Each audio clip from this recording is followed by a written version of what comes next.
ओम ह्रीं अरहं ळवोचिनाडम। वीतराग सर्वज्ञ महाप्रभु का यह पवित्र जिन शासन जयवंत हो। वीतराग सर्वज्ञ भगवान इस जीव द्रव्य की विशेषताओं का वर्णन कर रहे हैं और जीव तत्व की जीव द्रव्य की विशेषताएं बताते हुए कहते हैं, जीवो ओग ओग मओ। तो जीता है, इसका विश्लेषण हम अच्छी तरह गाथा नंबर 3 में देखकर आए। अब उब ओग मओ अर्थात उपयोगमयी है, उपयोग वाला है, इसका वर्णन पूज्यवर गाथा नंबर 4, 5 और 6 में क्रमशः करेंगे। आइए अब इन्हें हम विस्तार से देखते हैं। जीव उपयोग वाला है, तो सबसे पहले उपयोग क्या है? उपयोग का अर्थ है आत्मा या चैतन्य का अनुविधायी गुण।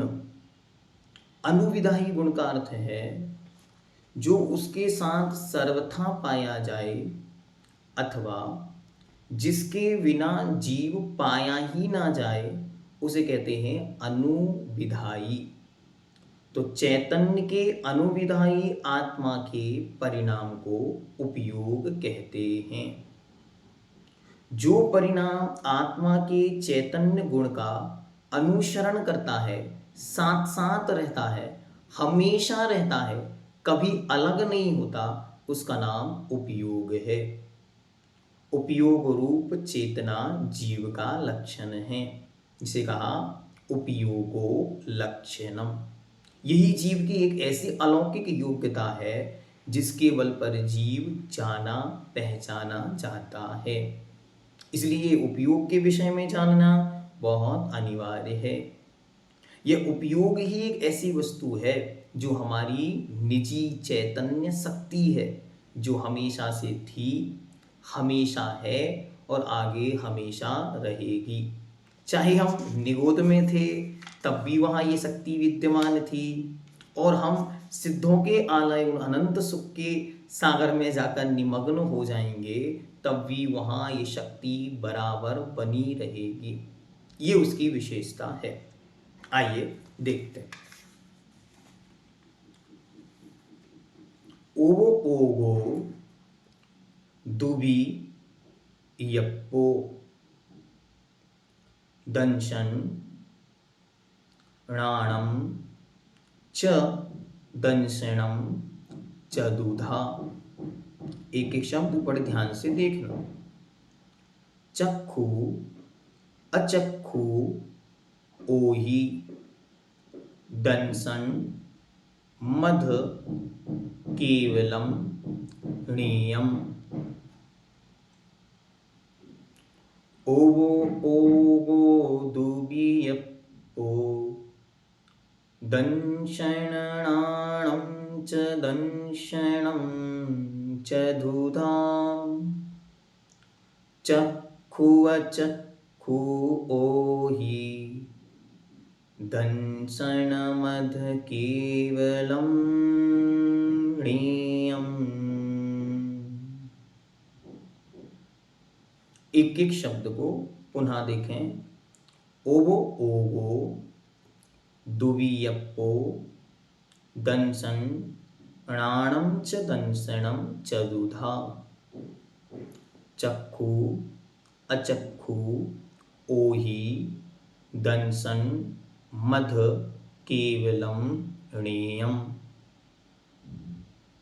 अब एक एक शब्द का अर्थ देखिए।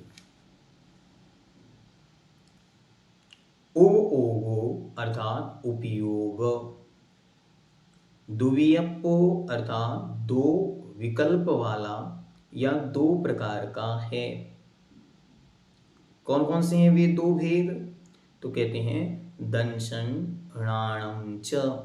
दंशन मतलब दर्शन, णाणम मतलब ज्ञान, च मतलब और। तो वह उपयोग दो प्रकार का है, ज्ञान और दर्शन वाला, या दर्शन और ज्ञान, दर्शनोपयोग ज्ञानोपयोग। फिर कहते हैं दंशनम चतुधा, दर्शन चार प्रकार का है। कौन कौन सा? तो पहला चक्षु दर्शन अर्थात चक्षु, दूसरा अचक्षु, तीसरा ओहि, ओहि मतलब अवधि। दंशनम दर्शन, अथ और केवलम ज्ञेयम, केवल दर्शन, ज्ञेयम जानना चाहिए। दंशनम चतुधा, दर्शन चार प्रकार का है। चक्षु अर्थात चक्षु दर्शन, अचक्षु अर्थात अचक्षु दर्शन, ओहि मतलब अवधि दर्शन, और दंशन शब्द लगा दिया तो तीनों में लगाना है या चारों में लगाना है। अथ मतलब और, केवलम अर्थात केवल दर्शन, ज्ञेयम मतलब जानना चाहिए। अब आप कहेंगे कि वो एक साथ क्यों नहीं लिख दिया उन्होंने चारों दर्शन, चक्षु अचक्षु ओहि केवलम दंशनम? तो अच्छी तरह ये ध्यान रखें कि तीन दर्शन जो है वे छायोपशमिक ज्ञान है, छायोपशमिक दर्शन है, और केवल ज्ञान छायक दर्शन है। तो छायक दर्शन होने से उसे अलग से रखा, और ये वाले दर्शन छयोपशमिक होने से, छायोपशमिक होने से इनको अलग से रखा। ठीक है, ये उसकी विशेषता। अब आइए इसके अर्थ को देखते हैं। समझ आया? शब्द समझ में आए? कठिन शब्द कौन सा है? दुवियप्पो। दुवियप्पो मतलब दो प्रकार का है। चतुधा मतलब चार प्रकार का है। चतु मतलब चार, धा मतलब होता है प्रकार। फिर एक शब्द है, नया शब्द है ओहि। जिन्होंने पहले नहीं सुना होगा तो उनके लिए एकदम नया शब्द है। ओहि मतलब होता है अवधि। ये बार बार आएगा, आगे भी आएगा एक बार। और ज्ञेयम, ज्ञेयम मतलब होता है जानना या जानने योग्य है। ये इसका अर्थ हुआ। क्या समझे हम इससे? तो कहते हैं उपयोग दो प्रकार का है। कौन कौन सा? तो ज्ञान उपयोग और दर्शन उपयोग, दर्शनोपयोग और ज्ञानोपयोग। सबसे पहले दर्शनोपयोग कितने प्रकार का? तो चार प्रकार का। और ज्ञानोपयोग, ज्ञानोपयोग की चर्चा आचार्य अगली गाथा में करेंगे, इसलिए यहाँ पे केवल दर्शन की चर्चा करते हुए कहते हैं चक्षु दर्शन, अचक्षु दर्शन, अवधि दर्शन और केवल दर्शन, ऐसे चार प्रकार के दर्शन जानने चाहिए। ठीक, आइए अब हम दर्शन उपयोग के विषय में विस्तार से जानते हैं। सबसे पहले उपयोग क्या है ये आपके सामने अच्छी तरह हमने रख दिया। तो चेतन का जो अनुविधायी मतलब साथ साथ रहने वाला या साथ साथ चलने वाला जो गुण है उसका नाम उपयोग है। जो परिणाम आत्मा के चैतन्य गुण का अनुसरण करते हैं वह उपयोग है, और वह उपयोग ही उस चेतना का जीव का लक्षण है। वह दो प्रकार का है, दर्शनोपयोग ज्ञानोपयोग। आइए अब हम देखते हैं कि दर्शनोपयोग क्या है। तो दर्शनोपयोग निराकार उपयोग है। निराकार का मतलब उस दर्शन में कोई आकार नहीं होता, दर्शन में कुछ भी स्पेसिफिक नहीं होता, विशेषता को लिए हुए नहीं होता। जैसे अभी आपके ज्ञान में हम बोले आम, तो आपके सामने एक आम नाम की वस्तु आई। क्यों? क्योंकि आपने पूर्व में उस वस्तु को कभी जाना था, इसलिए वो वस्तु तो आपको आम एक स्वरूप एक आकार लेकर आ गई। लेकिन यदि हम आपसे कहें ऐसा कोई शब्द जो पूर्व में कभी जाना ना हो, तो उस शब्द को तो आप सुनेंगे लेकिन आकार को नहीं जान पाएंगे। ऐसे ही जब आपके सामने मानो आप अभी स्क्रीन पर देख रहे हैं और हमने एकदम से कोई वस्तु यहाँ से लाई और इस तरीके से बाहर की, तो कुछ है ऐसा तो भाव आया, लेकिन क्या है ये कभी नहीं आया। तो जो है वही है दर्शन। उसके बाद की जो प्रक्रिया है वो क्या है, कैसा है, आदिक रूप ज्ञान होता है। तो जो सबसे पहले, या यूं मानो कि ज्ञान के पूर्व पहले होने वाले सामान्य अवलोकन, सामान्य प्रतिभास, सामान्य ग्रहण का नाम दर्शन उपयोग है। फिर से, ज्ञान के पूर्व मतलब पहले, ज्ञान के पहले होने वाले सामान्य अवलोकन, सत्ता अवलोकन, सामान्य प्रतिभास का नाम दर्शन उपयोग है।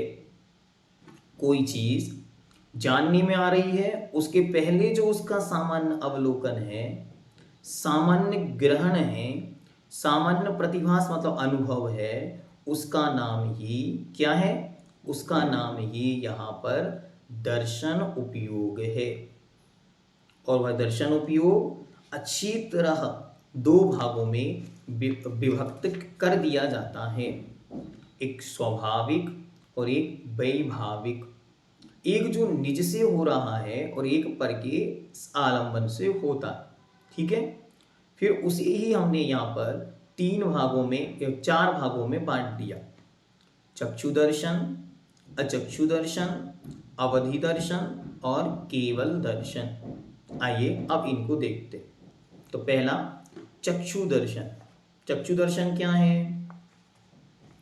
तो चक्षु इंद्री मतलब आंख, ये तो सब समझ रहे हैं सब। तो उस चक्षु इंद्रिय से होने वाले ज्ञान के पहले, ध्यान से, चक्षु इंद्रिय से होने वाले ज्ञान के पहले जो सामान्य अवलोकन होता है उसका नाम चक्षु दर्शन है। जैसे जान लिया, क्या जाना? हाथ है। तो जो हाथ है ये आपका ज्ञान है, और उसके पहले जो सामान्य अवलोकन हुआ, कुछ क्या आदि, उसका नाम यहां पर दर्शन है। ठीक हुआ? तो चक्षु इंद्रिय के से होने वाले ज्ञान के पहले जो सामान्य अवलोकन, सामान्य प्रतिभास है, उसका नाम चक्षु दर्शन है। अब दूसरा है अचक्षु दर्शन। तो सबसे पहले जाने अचक्षु किसे कहते हैं। तो जो चक्षु नहीं है, मतलब आंख नहीं है, वो सब कहलाता है अचक्षु। मतलब स्पर्शन, रसना, घ्राण और कर्ण, इनको हम बोलते हैं अचक्षु। जो चक्षु नहीं है वो अचक्षु है। तो अचक्षु अर्थात चक्षु के अतिरिक्त, चक्षु के सिवा अन्य शेष इंद्रिय और मन से होने वाला जो ज्ञान है, उसके पहले होने वाले सामान्य प्रतिभास, सामान्य अवलोकन को अचक्षु दर्शन कहते हैं। जैसे आपका बच्चा पीछे से आया और उसने कोई वस्तु यहां पर टच करी, टच करके और वो आगे निकल गया। जैसे ही उसने यहां आके टच किया और आपने सेंसेशन फील किया, टच, तुरंत जाना ये तो बर्फ है। तो जो जाना कि ये बर्फ है, ये हो गया आपका ज्ञान। और उसके पहले जो सेंसेशन रूप पहला एक्शन था, उसका नाम अचक्षु दर्शन। क्लियर? चलिए आगे चलते। ऐसे ही मन से होता, इंद्रियों, कानों से, आंखों से, स्पर्श से, सबसे इस प्रकार का होता, आंखों को छोड़कर। आंखों से होगा तो चक्षु दर्शन में चला जाएगा, और आंखों के बिना होगा तो अचक्षु दर्शन में आ जाएगा। ठीक है, बहुत अच्छे। ये इतना माइन्यूट और इतने जल्दी होता है कि पकड़ में नहीं आता, इतनी जल्दी होता है, एकदम सूक्ष्म विषय है। लेकिन जब जब ज्ञान होगा तब तब दर्शन उसके पहले होगा ही होगा। ठीक है, आगे आगे कहते हैं अवधि दर्शन। अवधि दर्शन क्या है? तो अवधि ज्ञान, अवधि ज्ञान अभी आगे आपको बताएंगे कि अवधि ज्ञान क्या होता है। उस अवधि ज्ञान के पहले होने वाले सामान्य अवलोकन का नाम अवधि दर्शन है। ठीक हुआ। अब अंतिम है केवल दर्शन। तो केवल दर्शन क्या है? केवल ज्ञान के साथ साथ होने वाले सामान्य अवलोकन का नाम केवल दर्शन है। अंतर क्या हुआ तीनों में, जो हमने आपको भी बताया था ना कि चक्षु अचक्षु ओ ही अलग रखा और केवलम नेयम अलग क्यों रखा? तो ये तीनों पहले होते हैं फिर ज्ञान होता है, और जो केवल दर्शन है वो केवल ज्ञान के साथ साथ होता है, क्योंकि जो केवल ज्ञानी है उनकी शक्ति विशिष्ट होती है, स्पेशल क्वालिटी होती। उसकी चर्चा आचार्य आगे अगली एक गाथा इसी विषय पर रखेंगे। ठीक है, उवियोगो दुवियपो, वहां पर केवली भगवान के केवली नाहि आदि कर एक गाथा आचार्य आगे देंगे। ठीक है, तो यहां पर हमने चारों दर्शन उपयोग की डेफिनेशन अच्छी तरह समझी। आंख से जो जानने में आ रहा है उसके पहले जो सामान्य अवलोकन है वो चक्षु दर्शन। आंख के सिवा अन्य इंद्रियों और मन से जो जानने में आ रहा है उसके पहले होने वाला सामान्य अवलोकन। अवधि ज्ञान के पहले होने वाला सामान्य अवलोकन अवधि दर्शन, और केवल ज्ञान के साथ साथ होने वाला जो सामान्य अवलोकन है उसका नाम है केवल दर्शन। इस प्रकार ये दर्शन संसार के प्रत्येक जीव के ये ज्ञान और दर्शन दोनों हमेशा पाए जाते हैं। इसीलिए प्रत्येक जीव के कोई ना कोई दर्शन इन चारों में से एक ना एक पाया ही जाएगा। जिनकी आंख है उनके चक्षु दर्शन है, लेकिन जिनकी आंख नहीं है ऐसे एक इंद्रिय से लेकर दो इंद्रिय तीन इंद्रिय जीव के भी अचक्षु दर्शन बना रहता है। ठीक है, आगे सामान्य सी कुछ और विशेष बातें इसमें देखते हैं। दर्शन उपयोग सामान्य मात्र को ग्रहण करता, उसमें कोई विशेषता नहीं आती, ये सफेद रंग के है कि काला है, इसका आकार ऐसा है आदि को रूप ग्रहण नहीं करता, इसलिए वह सम्यक और मिथ्या नहीं हो सकता। अभी आगे आचार्य चर्चा करेंगे कि ज्ञान सम्यक रूप भी होता है, मिथ्या रूप भी होता है, ज्ञान रूप भी होता है, अज्ञान रूप भी होता है, लेकिन ये विशेषताएं दर्शन में नहीं होती, क्योंकि दर्शन निर्विकल्पक होता है, उसमें कोई विकल्प नहीं होता, विशेषता नहीं होती, आकार का ग्रहण नहीं होता। सविकल्प ज्ञान उपयोग में ही सम्यक व मिथ्यात्व हो सकता है अथवा होता है। श्रुत ज्ञान मति ज्ञान पूर्वक होता है, क्योंकि वह मति ज्ञान द्वारा ज्ञात पदार्थ को ही विशेष रूप से जानता है, अतः शुद्ध दर्शन नहीं होता। देखो अच्छी तरह वो समझा रहे, हमने चार ही दर्शन क्यों बनाए।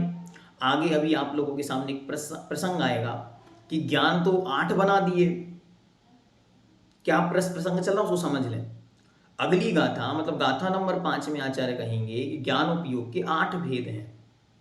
अब आप कहेंगे जब 8 ज्ञान है और हमने डेफिनेशन बनाई है कि ज्ञान के पहले होने वाले सामान्य अवलोकन का नाम दर्शन है, तो जब ज्ञान 8 है तो दर्शन 4 ही क्यों है? जब ये प्रश्न आएगा तो उसका उत्तर आचार्य देते हुए कहते हैं, फिर से ज्ञान उपयोग 8 प्रकार का है और दर्शन उपयोग केवल 4 प्रकार का है, ऐसा क्यों? ऐसा प्रश्न पूछने वालों को आगे उत्तर देते हुए कहते हैं कि ध्यान से सुनो, ज्ञान जो है वो मिथ्या और सम्यक दोनों प्रकार का होता है, इसलिए मति ज्ञान श्रुत ज्ञान अवधि ज्ञान ये मिथ्या भी होकर कुमति कुश्रुत कुअवधि होते हैं, लेकिन जो दर्शन है वो इस प्रकार का नहीं होता, तो 3 तो कम हो गए, अब बचे केवल 5, और 5 में से भी दर्शन है केवल 4, ऐसा क्यों? तो कहते हैं पहला सबसे पहले एक क्वेश्चन बनाते हैं, श्रुत ज्ञान मति ज्ञान पूर्वक होता है, क्योंकि वह मति ज्ञान द्वारा ज्ञात पदार्थ को ही विशेष रूप से जानता है, अतः अलग से श्रुत दर्शन नहीं होता। मति ज्ञान पूर्वक ही श्रुत ज्ञान होता है, और मति ज्ञान के पहले चक्षु या अचक्षु नाम का दर्शन होता है, क्योंकि वो इंद्रिय और मन के निमित्त से होता है। अभी इस पे और विस्तार से चर्चा नेक्स्ट क्लास में हम लोग करेंगे ज्ञान को लेकर, तब और क्लियर आपको हो जाएगा। अभी केवल सामान्य विषय को समझ लें। मनःपर्यय ज्ञान मनोनिमित्तक होने के कारण पृथक रूप से मनःपर्यय दर्शन नहीं होता, क्योंकि वह भी मन की सहायता से, जो मन दूसरे के मन में स्थित पदार्थ को जानने वाला है, इसलिए मति ज्ञान पूर्वक वह एक प्रकार से उसमें योग्यता आती है, इसलिए वहां पर भी अलग से मनःपर्यय दर्शन की जरूरत नहीं पड़ी। छद्मस्त जीवों को दर्शन और ज्ञान क्रमशः होते हैं, लेकिन केवली भगवंतों के एक साथ होते हैं। ठीक हुआ? तो ये दर्शन के विषय में हमने जाना कि दर्शन 4 हैं और ज्ञानोपयोग 8 हैं। ऐसा क्यों? तो क्योंकि यहाँ पर मिथ्यात्पना नहीं होता, सम्यकपना नहीं होता, इसलिए 3 कम हो गए, बचे 5। 5 में से भी जो शुद्ध ज्ञान है वो मति ज्ञान पूर्वक होता है, तो उसमें चक्षु अचक्षु दर्शन लग जाएंगे। जो मनःपर्यय ज्ञान है वो भी मति ज्ञान की निमित्त से होता है, या मति ज्ञान के द्वारा जाने गए पदार्थ में होता है, इसलिए वहां पर भी चक्षु और अचक्षु दर्शन लग जाएंगे। इसलिए मनःपर्यय ज्ञान, मनःपर्यय दर्शन और श्रुत दर्शन ये 2 भी नहीं होते, तो टोटल मात्र 4 ही दर्शन होते हैं। ऐसा एक्सप्लेनेशन आपके सामने रखा गया। एक बार फिर से गाथा को देखते हैं। उब ओगो दुबियप्पो उपयोग 2 प्रकार का है। दंशन ह्राणम च दंशनम च दुधा। दर्शन और ज्ञान के भेद से। इस गाथा को शॉर्ट करना है तो लिखें, सबसे ऊपर लिखें उपयोग 2 प्रकार का है। सेकंड सेंटेंस दर्शन उपयोग और ज्ञानोपयोग। तीसरा सेंटेंस दर्शन 4 प्रकार का है, या दर्शन उपयोग 4 प्रकार का है। कौन कौन से? चक्षु, अचक्षु, अवधि और केवल। नियम मतलब जानना चाहिए। इस प्रकार यह गाथा यहाँ पर पूर्ण हुई। हम अपने दर्शन को पहले शुद्ध करें। शुद्ध करें मतलब अशुद्ध है क्या? नहीं, अपने आप को भावना भाएं। हमारा दर्शन शीघ्र सिद्धों के, अरिहंतों के दर्शन की तरह केवल दर्शन रूप परिणमित हो जाए। इस पवित्र भावना के साथ जैनम जयतु शासनम।